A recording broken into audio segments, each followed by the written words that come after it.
to Sugar Coated. I'm your host, Adrienne Garland, the CEO and founder of She Leads Media. For far too long, women have been conditioned to sugarcoat their words, their actions, and the way they show up in the world, and to conform to certain cultural norms and ideals. This is inherently designed to keep those who are outside of the norm from gaining power, prestige, wealth, and influence, preventing more women from being recognized and respected as the powerful leaders that we truly are. Join me each week as we dive into raw conversations with remarkable, uncompromising, and inspirational women that will encourage you to strip away your sugarcoating and move boldly in the direction of your magnificent dreams. Hi, everybody, and welcome to Sugar Coated. I have a very special guest with me here today. Her name is Sarah Newman, and she is the executive director of the Climate Mental Health Network. I'm going to let her talk all about what that is, but this is an organization, a nonprofit organization that she started in 2021 after her own struggles with climate emotions. We're going to dive into what all of that means and what she is doing through the Climate Mental Health Network in order to help people to heal. So welcome to Sugar Coated, Sarah. Thank you. I'm so excited to be here. I am so excited to talk to you. And I was saying just before we sort of got the podcast rolling that when I heard about the Climate Mental Health Network, I for a moment was taken aback, like, oh my gosh, yes, there's a mental health crisis in the United States and in the world, period.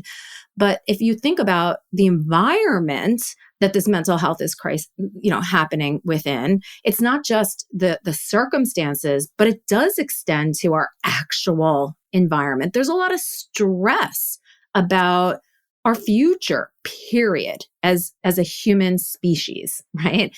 So I love the fact that you have started this organization to help people, I assume, just recognize and start to figure out ways that they can cope with and hopefully heal from some of the things that are going on in the world. So can you talk a little bit about why you started this nonprofit organization in the first place? Sure. And just thank you for having me, and just great to be here. For many years, I've been just having a lot of existential dread about the planet and what is happening because of the climate crisis and other related environmental issues and the just loss of all life, of all of the flora and fauna, all of the species, and what also this means for humans in terms of human suffering and human survival. And I know that's a lot to start off with at the beginning of a podcast, but it's something that's just I've really struggled with for a long time. And it really had just started to worsen a few years ago. And I started looking for resources and support, and I wasn't really finding much. What I did find was really great, but I, quickly realized that this is a huge issue, that tens of millions of people are just like me who are struggling with the impacts of the climate crisis, but don't have any access to tools or resources. And so without much of a well thought out plan, decided that this is what I should be doing and decided to start the Climate Mental Health Network. Amazing. So can you also take us back a little bit? And I really want to understand, because there are so many people that are sensitive to so many different things, right? Like I'm someone that is very sensitive to other people and their emotions and moods and all of that. And of course, so concerned about everything that's happening with the environment, but going to that place of, it's heavy, right? That like what could actually become of us, our kids, our grandkids? What are we handing them? To start thinking about that and going down that path, I can imagine that being really heavy. I feel blessed that I don't allow my mind to go there. And again, there are certain people that are sensitive to certain things. So had you always sort of been, from when you were young, like out in the woods, part of the environment? Can you talk just a little bit about who you are? Yeah, thank you. So, I mean, I'm the type of person who would see, a movie about like tropical rainforest and I would be crying. Or, I became a vegetarian when I was a young kid. I was about 9 years old. So I've always, I don't know, when I see worms on the sidewalk after a rain, I always pick them up to make sure that they don't get smushed. Little things like that. But, I think for a really long time, I was living in this place of individual behavior and kind of getting obsessive, like zero waste household. And, you couldn't bring a plastic bag in my house. And if you did, you had to take it back out with you, just a lot of like really strict behaviors and kind of vacillating in those, but really kind of taking on this, I need to do everything I can. And not seeing this more as we are living in a system that is creating the climate crisis. We're all human. We are all such imperfect beings. And I can try to do the best that I can, but I can only do so much as an individual when I'm living in a system that is by design built around fossil fuels and extractive economies. And so really starting to look at this more of, I can not take a million plastic bags, but is that really how much of a dent is that going to make? And I'm still going to pick up all the worms and save them and, things like that, and work at, volunteer at farm sanctuaries, but really looking at the systems changes and that is really what is so needed. And I think also, when you're talking about just the scariness of the climate crisis, 100%. And it's not a place that you can just stay in all the time. You can't. No. You can't survive. Your body, your nervous system is completely overwhelmed. It's just not healthy.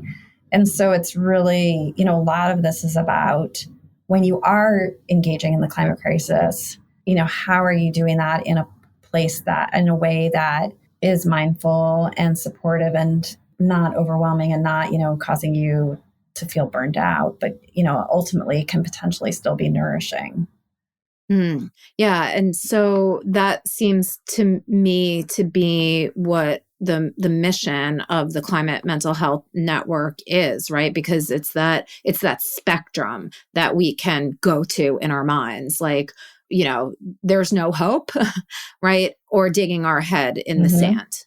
So we have to operate somewhere in the middle. And, as an individual, we do have power, right? Our actions, people see what we're doing. We can inspire other people. So we absolutely do have a little bit of control. But yeah, we sort of got to this place.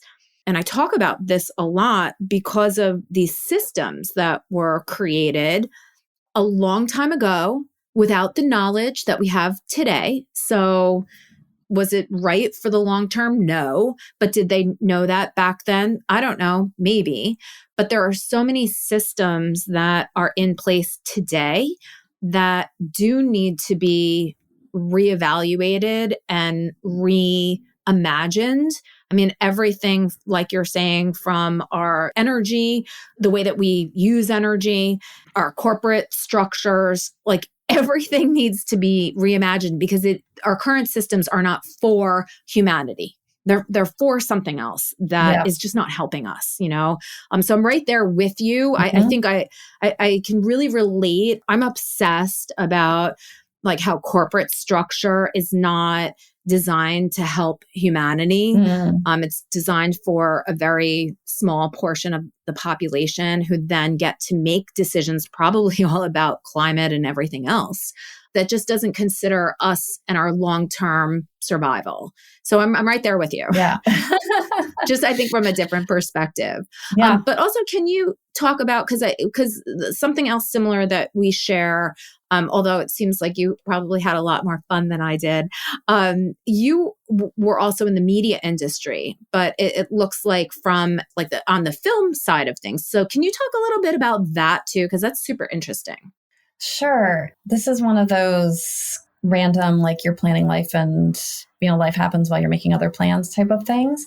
Yeah. So I actually had been working on a interfaith climate campaign in California, which was an amazing organization called California Interfaith Power and Light.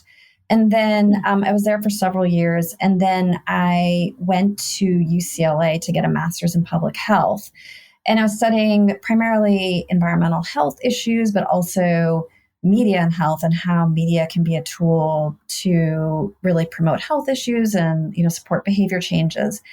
And while I was in grad school, the movie An Inconvenient Truth came out, and I was so blown away by the power of this movie. I was getting emails from organizations telling me to go to the movie theater to see it, which was so unprecedented. And the movie had such an incredible impact built on decades, because of decades of work by climate activists from so many different sectors. But it was just, the timing was impeccable. And it was such a key moment to really shift the conversation and behaviors on climate at the time. And I was just so blown away by what this film had done. And although I was living in LA, I did not have any connections to the entertainment industry, but I did have one friend who worked in the entertainment industry. And I asked him, I said, by the way, do you know anyone who's with this company that made this documentary with Al Gore? And he said, yes, I happen to know one person there. And I went and talked to them just to have an informational interview. And there was like 10 people at the time at the company. And he said, oh, you should apply. We're going to be growing. And so I applied for a job and was hired. And so it was just, I landed in this world where I had no idea what I was doing when it came to the film industry. And people were talking about like film log lines and green lights and film art. And I had no idea what they were talking about. And I was, the resident, like kind of hippie public health person, but it was really incredible. And I ended up there for many years and then working as a consultant, and it was doing research and then developing and running a range of impact campaigns for many different films, both documentary films and narratives, some that were nominated for Academy Awards like Food Inc. and The Cove. And it was, an extraordinary field to work in. And it just, one of the biggest things for me is the power of storytelling, whether it's film or podcasts or, written, but it's just people need to connect with stories. They need to connect with characters and individuals, and how critical stories can really shape and influence conversations and really spark change, both at an individual behavior level and also at a systems level. So can you talk about the work that you do at the climate health, climate mental health network? Sure. And I just wanted to go back to when you were talking about like the systems and so forth and the power that we each have. And I just want to echo what you were saying, because I'm totally on board that each of us have an opportunity to take action and really to try to shift the system. The systems that have created the climate crisis are not going to change by just a few leaders. It takes all of us to chip away and try to change those systems. And those systems are extremely complex. And so there's rules and opportunities for people to be engaged in so many different ways. And this is not about everyone needs to be out in the street and be Greta Thunberg. There are so many different models and ways to engage. But at the same time, it's like a lot of, seeing the limitations that you as a human can do in your individual life, and that goes back to like what I was saying, like, you can try to be a zero waste household and that will only go so far, but you can really try to be aware of your carbon emissions as best possible, but also practicing a lot of self-compassion around it. And then at the same time, really trying to change the system that is creating the means of which the carbon is being emitted. So, Mm. but the organization, we have a youth focus because young people, more than any other population, are disproportionately impacted by the climate crisis. And we are addressing the impacts to youth through an intergenerational approach. And so the organization is an intergenerational led organization. I am a Gen Xer. I have a co-founder. He is millennial. So it's already intergenerational leadership. And then in terms of our programming, we have a lot of programming for young people. We have a Gen Z advisory board, which is 10 young, incredible leaders. And we support them offering like micro grants and having them inform our vision and work and programming and participate in events. And then we also offer a lot of programs that are based on our research and resources for both educators, teachers, and parents and caregivers. That's amazing. I love that intergenerational approach. It gives a lot of, I'm like struggling for the words because what I'm thinking is often the older, the wiser, or sometimes, the youth who understand the technology, they're the ones that are held up on the pedestal. But it seems that your approach is it's honoring everybody's opinion and thoughts. And that is something that I think is very different, right? In just the way organizations are structured, like the hierarchy. You are almost giving equal weight to all because we are all in this together and we do need to consider everybody's perspective. Exactly. 100%. So I love this model.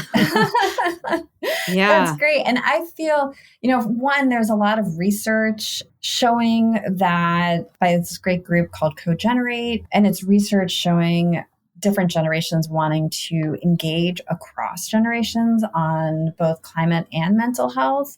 So there is a lot, it's broken down by, different generations, like what the data shows for Gen X or millennial, boomers, and so forth. But the data is supportive of this, that people want this. And I can just speak from my own experience. I mean, I see intergenerational work as it just strengthens us. It's, again, trying to move away from a more kind of hierarchical and sort of hero model that we often live in our Western world. And, to your point, like no one person's going to save us and we're all in this together. And yes, I could be a parent, a mother to many of the Gen Z advisors, but so hopefully I'm able to impart some of my life experiences to them. But at the same time, I'm always learning from them and so inspired by them. And I think it just creates more strength and more wisdom to have so many different perspectives and voices come together in the work. And I think also, particularly when you're talking about young people, we can't just do programming for young people because it's isolating them, and it needs to be all of the people that they're engaging with in their life can be also supportive people to help them with their climate emotions. And those people also need support. And so that's why we're doing this work with teachers and parents as well. Can you talk a little bit about this whole entire concept with just mental health and climate emotions and things like that? Because when we think about mental health, there are so many different reasons behind it. And I have to be honest, I never thought that, I know people are passionate and want to change, but I never thought that it could be something that would cause anxiety, right? Like, yes, I know that there are so many like awful things in the world that give anxiety. So like honing in on this one area, not how many people are sort of suffering from this type of mental health crisis, but is this something that like anybody who is suffering at some level is thinking about things like this? Yeah, it's a really good question. Here's how I'll answer it. So there's people are experiencing, perhaps mental health issues because of a range of experiences, whether it's violence or poverty or racism or misogyny. And so people are going to have a range of perhaps mental health experiences because of those. And then you add on top of that the climate crisis. And so that might be that, just the general knowledge of the climate crisis is creating anxiety, or perhaps someone is displaced because of extreme weather, because of the climate crisis. So that's one, it's very complicated. There's also maybe people don't have any pre-existing mental health conditions at all, but they could now be experiencing a range of emotions, including, say, depression or grief, because of one, knowledge about the climate crisis, just reading in the news what's happening, whether it's wildfires or floods or hurricanes, or they could also be experiencing these emotions because they've experienced that. They could have trauma because their home burned down in a wildfire, or they had to leave their home because of flooding, or whatever it might be. So there's like a range of ways that people are experiencing the mental health impacts because of climate. And it's not a kind of cut and dry way to explain it. Yeah, no, it makes a lot of sense. I mean, because there are so many people that are directly affected and, by being displaced, like everybody in Lahaina. Yeah. Right. And it's not just displaced, it's also loss of life. Yeah. Right. It's like we're seeing this stuff play out right in front of our faces. This isn't, these events are more and more common. And there's also, I would think, this, because not everybody believes that there's a climate crisis. There's also probably a little bit of self-questioning, like, wait a minute, is this just a random, happening? Or is there truly a climate crisis? Is this reality? Yeah. And I think that can also get you wrapped up in, like, I don't even know if this is real. Yeah. Yeah. I mean, fortunately, there's all this data from Yale and George Mason University, where they do a lot of climate communications research. And fortunately, the data shows that the majority of Americans across political affiliation do believe that it's happening. So I think that also we're living in a time now where, the data shows the majority of Americans do believe it, whether you're a Democrat, unaffiliated, or Republican, so forth. But also that there's still the really loud kind of bully voices that are dismissive of it. And so I think that also impacts people, and it makes it harder for people to be more open about what they've experienced. And I think that even if you don't use the words climate change, if you go to any community, whether it's a red state or a blue state, wherever it might be, and you talk to people about, there used to be a river here and the river is dried up, or there's a river here and it flooded and our homes were destroyed, people are going to have strong feelings, experiences, emotions about what they're going through and what the implications are, to their families, financially, whatever it might be. And I think also, the data does show that this is, in terms of the mental health impacts, this is very real. One of the most important studies was published in The Lancet in 2021 of 10,000 youth worldwide in 10 countries. And that showed that 75% of the youth said the future is frightening because of climate change, and 4 in 10 do not want to have children because of the climate crisis. Wow. And then there's also some data in the United States of Gen Zers, and it said that 68%, this was this past year, 68% said climate change negatively impacts their mental health. Really? And we're at the point now where virtually no one can say that they haven't lived with some type of extreme weather because of the climate crisis, whether it's like extreme heat or wildfire smoke from Canada. It's devastating, and it is very scary. Yeah. So is the work that you do primarily around the mental health aspect of things, or is it about what you can do to help, make change when it comes to climate change? Yeah, it's super great question. I really appreciate that because the two are so deeply connected. Because if people are feeling a sense of powerlessness or hopelessness because of the climate crisis, one of the most important buffers to that or antidotes is taking action. Mm, So a key part of addressing the mental health impacts is really for people to be able to have the tools for their own self-care and wellness so that people are not living in a daily life of, fear or anxiety or helplessness. And just, mm, that you're able, to experience joy and gratitude and all of the range of emotions that you can go through in one day, both positive and negative, but really being able to experience, those positive things. And then also for people to understand their own power, their own agency, that they have a role to play and that they mm. can take action in whatever way is meaningful to them. And so taking action is really important as a buffer for two negative climate emotions. But I'll just say it's not kind of a straight linear path, that's, Right. oh, I was anxious and now I'm not. It's, there's a lot of back and forth and kind of making loops and circles and so forth. So, how can people learn more about the incredible work that you're doing and get involved? Yeah. So our website is climatementalhealth.net. And we're also on Instagram at Climate Mental Health and also on LinkedIn. And we have lots of free resources available for download on our website in English, and many are available also in Spanish. Yeah. Hmm. And please reach out if you have questions or looking for more things. And do you do events? You're based in New York, DC.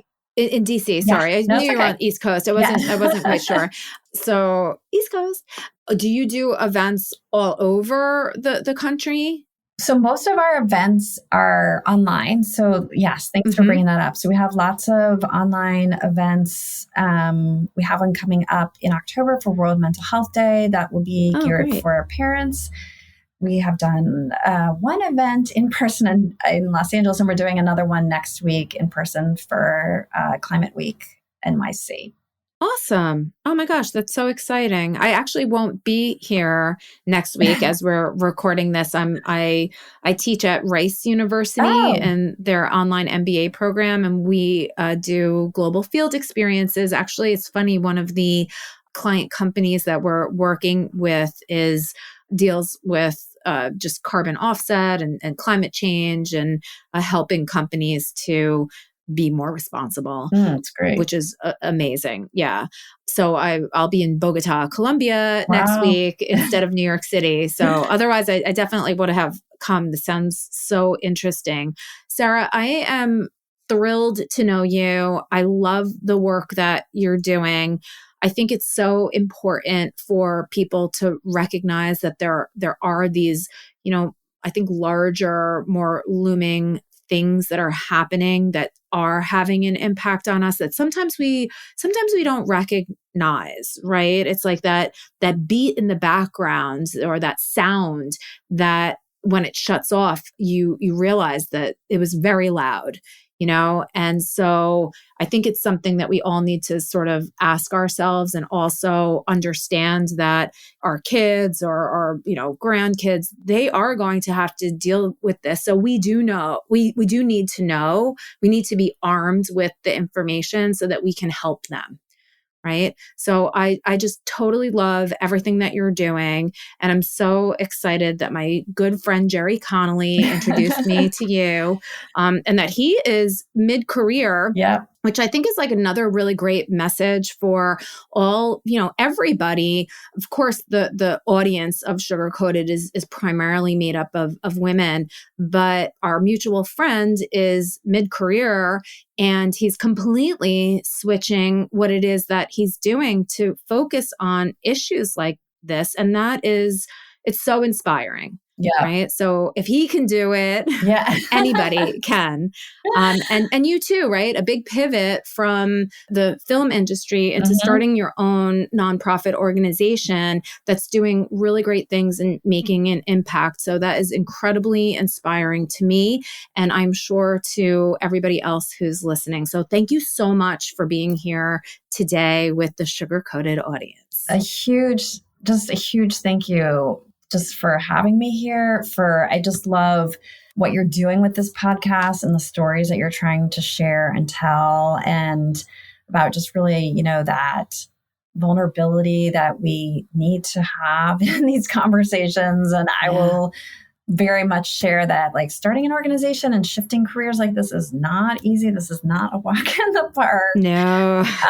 And thank you to Jerry also for connecting us, and just really creating this platform just to be able to share about all of these issues, and allowing me just to talk about what Climate Mental Health Network does. And one thing I'll just say is that one of the most essential things, what we talk about in this work, is that you just can't lose hope. And if you don't have hope, then what's motivating you?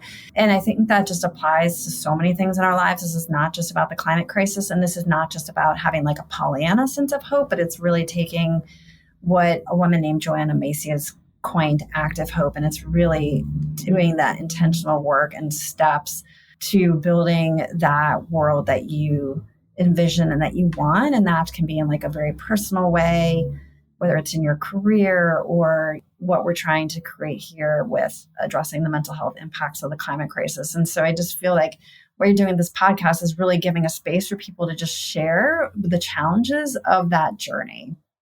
I love it. Thank you so much. And thank you so much for mentioning that active hope. I think that is such a beautiful way to think about things, that is not Pollyanna, but more, reality based. So again, thank you so much. And I hope that everybody listening can go and check out what it is that you're doing and can get involved, because we really do need to be involved for our own good and for the good of the world and humanity, future generations, and all of it. So thank you so much, Sarah. Thank you. Thanks.